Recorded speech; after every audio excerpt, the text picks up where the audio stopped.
Alright, so we're back, and I just had a weird thought.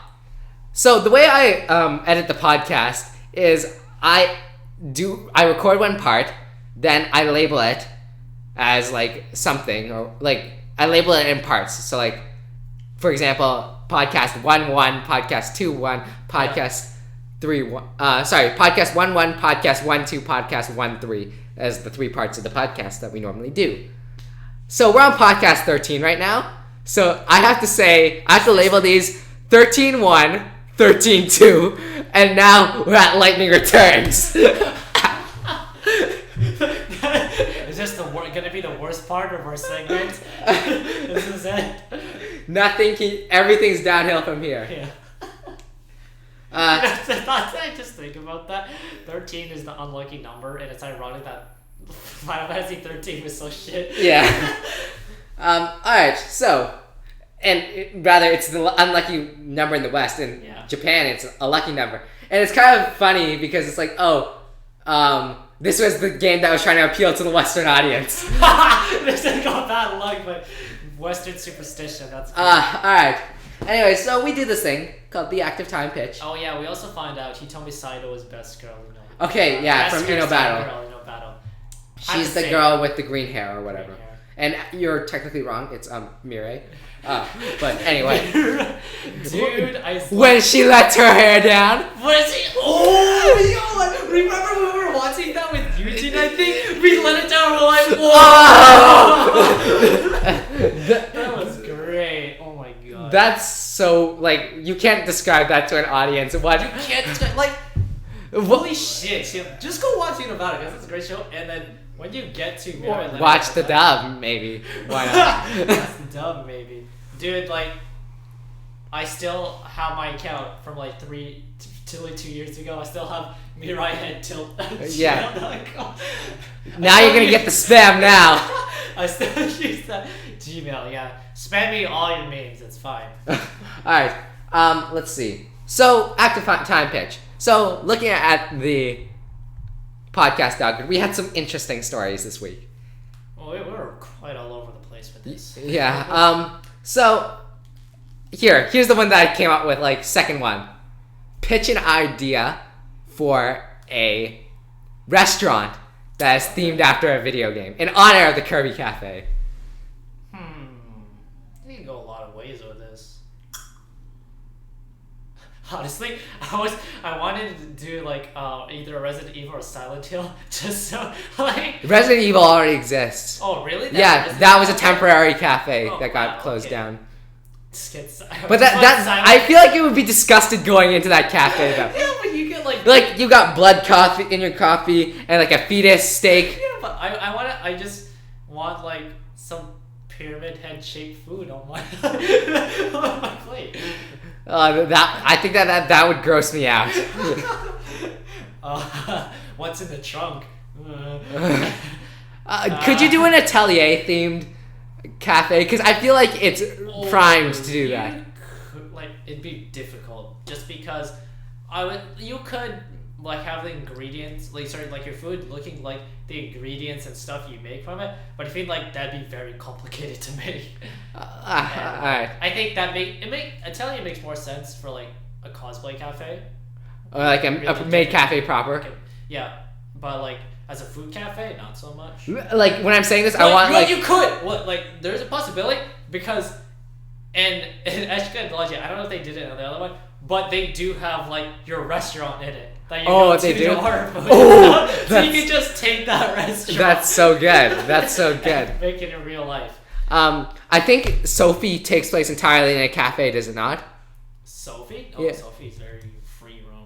Oh, seriously? For some reason, I thought that it takes place in a small town, and it's a cafe. No, because remember, it has the whole like choose what way you're going to get around the broken bridge, fix it, or the cave. We talked about this. Oh yeah. I thought that was for Virus, though. No, that was Sophie. Okay. All right. I don't know. Do you have an idea? Because like Atelier Cafe seems strong to me. Alright. Let's see. I was just thinking more of Gus and like Arno Search Cafe and just like all your food. You can eat Charles. Oh god. Because like they do have. I just want the cafe that you like. You didn't see it too much, but when you start the game, you do run a restaurant. Oh, seriously? In honor side, and then it's like really shit. But like eventually, this lolly commander like takes it over for you while you go on the mission, and you come back. Oh yeah, you showed me that. But it's great because when you do it, like they actually have like the weird food. It's like cybernetics. You can get really weird, cool stuff. Okay, yeah. We're just also branding. Here we go. Also, what's it called? Oh god, I'm blanking on this so hard. I love those making food transitions in Arnold series. I like the idea of having like food in like any video game. Like JRPGs do it like well. Yeah. Like because I feel like it's such good world building. Because food is the most mundane thing you could possibly think of, right? Yep. That's my idea. Would it be awkward to have the Quindekim as in like an actual bar? Because the implication is that you have to die to get there. You just like you don't need to you actually have to take an elevator just down into the cafe. That'd be creepy as fuck. Eat a Quindekim like welcome to Quindekim.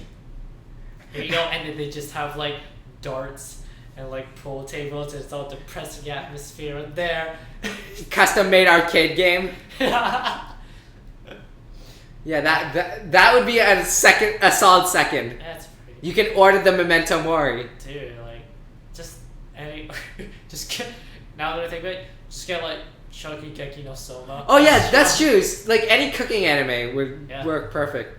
But no, I was thinking more like RPGs and like fantasy things because like as I said, it's such good world building because it's the most nothing thing is food in a universe. Yeah. And I like the actual like having use of food of like you buy to regain HP. Oh yeah. As, like you buy as an items because a lot of the times. Usually RPGs like revert to like item store to that. Yeah. But I kind of like the idea of like usually the cooking foods have like food that gives you HP and special effects and usually benefits your entire party. But like items are usually like one usage and stuff. Yeah. The way just like they did in Atelier, it's essentially another place you go to get ingredients. Yeah. Where it's like some place there's like 3 different places and they all offer like the different sorts of it. So that's how they kind of like world build it. It's like because each place that sells stuff is actually like it's not a nothing character. It's like all those characters are like real and kind of like important, and some of them even come to your party eventually. But like what was I just talking about for Arnold Surge, like the restaurant is literally like your house. Okay. So imagine we were just talking about Catherine. Yeah. The stray sheep. Oh yeah. You the restaurant you're always in. That's a good one in my opinion. Just going to stray sheep. And like you get like I want the boss to be actually sitting there at the bartending table and be like, yes. If you want to order your food, first you'll have to play this climbing block. We get Rapunzel. Like remember how they've got the arcade version of Catherine in the arcade? Yes. Of the bar? Yeah. That'd be so good. Just start running and you see 2 old grannies who are twins. Jesus. Okay, so I actually have 3 questions prepped for today. Okay. Second question is, if you could redub any anime in light of the battle dub being not particularly good, which would you do and why? Redub. So the dub. Shit, I haven't listened to too many dubs. Like, is there a particularly bad dub? Yeah, I'm trying to think of it. There's so many bad dubs, and that's why I don't listen to them. That's why I don't remember them, just because I'd always watch one episode of it and I'm like, they're so mad. I'd rather just watch the Japanese. The only reason I'd want to like redub like that kind of stuff is because I want to hear like certain voice actors. I'd love to hear I know some people are like turned off by the idea of hearing the same voice actor over and over again. Mm-hmm. But for me, I don't know. It's just something interesting to hear like different takes on a character. It's kind of like watching a play or a musical or that kind of thing in my head. Yeah. Yeah, I'll redub it because I heard it at one point and we were talking about it a while ago, and I just thought Asuna was shit. Redub the SAO. Okay. Cause you talked about how like the guy wasn't that bad, but I just think the entire cast was so ew. No, sorry, I thought the girl Asuna wasn't bad. Cherami Lei. No, yeah, that's what I talked about. I didn't like her. Oh, okay. And I didn't like it. I just didn't like anyone in the dub kind. I think it's just the best they could do because they like, not everyone gets the perfect voice actor for the lolly girl. So like I don't expect it, but like they couldn't even do Kirito or Asuna particularly well. Yeah, because my gripes with Kirito, your gripes with Asuna. Just like I didn't like that dub whatsoever, and I was like, why can't just get the abridged cast on this? Okay, so I've got one. It's kind of a weird one. JoJo Part 2 Battle Tendency, I don't feel like is dubbed particularly well. Yeah. Mainly because certain characters have faux Italian accents, which are done. They're not done well. But I think you could use a majority of the same cast. Yeah. But like, you would have to recast, or you would just get them to not use the accent. Yeah. Just no accent. No accent. Okay, so we solved that one pretty easily. Question 3. Yes. In light of Sega choosing to turn Rent a Hero into a live-action movie, pick an obscure franchise. Keyword is obscure. To dub into to turn into a movie. Obscure franchise. And do you want to set limiters on that, or do it case by case? We'll do it case by case. What obscure game? Yeah, sorry, I meant game franchise, not anime franchise, because there's so many obscure anime franchises that we both love. Trying to think of like the games it might have been. Okay, I have one, just because it was originally dubbed in English, even though it was a Japanese game. And the English voice acting was so good. The only problem I have with this idea is that because of how weird the story is, I think it would be difficult. And the answer is I would want to dub Nier. Sorry, live action do Nier. Yeah. Because Nier is such... Has to be live action? Oh yeah, it has to be live action. Because A, it's very much oriented towards a Western audience. Yeah. B, you have to it was dubbed in English first, so yeah, okay. It just makes sense in my head. And C, it tells like such a interesting story. Like the story of Nier is so fucked up and confusing and that kind of thing. And I like I've said it before, I like Yoko Taro's style. Haven't technically gotten around to playing Nier, but I like the Drakengard games a lot. I like his new manga that's going on right now. So I mean, to me in my head, it just makes sense. I don't know. Mine's a little weird for a live action, but like they could totally change it around. I could totally see it happening. Ni no Kuni. I really like the idea of that, because like Ni no Kuni is such a childlike story. Yeah. You could do it like you could do like what was that movie called? Secret of Nim or whatever? Yes, Secret of Nim. Nim, I think that's what it's called. But yeah, that movie is so like childlike in its interpretation. Or you could even do it like Zathura, where it's yeah, because it's very much another dimension kind of thing going on. That makes a lot of sense to me, actually, now that you say it.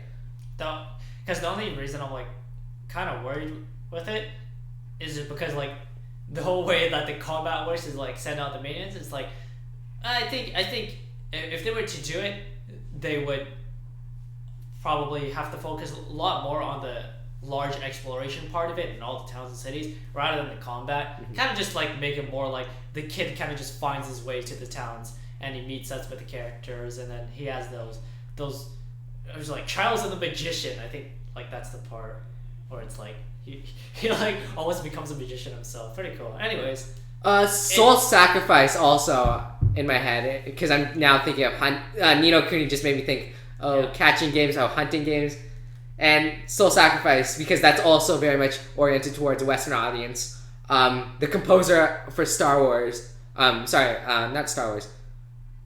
No, sorry, the band, the orchestra that worked on Star Wars did Soul Sacrifice. Not London Symphony Orchestra, Skywalker Sounds, I think they're called. Okay. Yeah, they scored Soul Sacrifice, so I mean that also makes just logical sense. And Freedom Wars as well. I feel like we could do an interesting story. Freedom Wars barely has a story in the game, dude. but because like the concept of Freedom Wars is so cool. Okay, yeah. Like you can all you need is kill it, honestly. Where it's like the concept is so good that you can have an idea and just carry it all the way through. Yeah. All right, so I guess that ends the active time pitch. If we did pretty well on this one, actually. Yeah, we passed on it. We didn't do like awful, and we had some good ideas. Like I really like the idea of an Atelier cafe. Or actually, do you think you could do like a trilogy of the Atelier games? Like, I don't know. You mean what is it? Is it Iris, Toturi, Meru? Is that the way it works? I think For the Iris ones? is older. Oh, Iris is older? Yes. It's like Meru, Toturi, something else. Something else, yeah. And then Verona? Is that Verona, yes, Verona. Or you could do like you could do a trilogy, like the way they sat like the Star Wars trilogies or whatever. Okay, yeah. Where you sat like 3 in a row, like that's the movie deal. Yeah. Do you think you could possibly do that? As a movie? Sorry, as a cafe? No, as a movie, a live action. As a movie. Okay. It'd be hard because there's always a couple of years of time gaps within each one, and it's always new characters.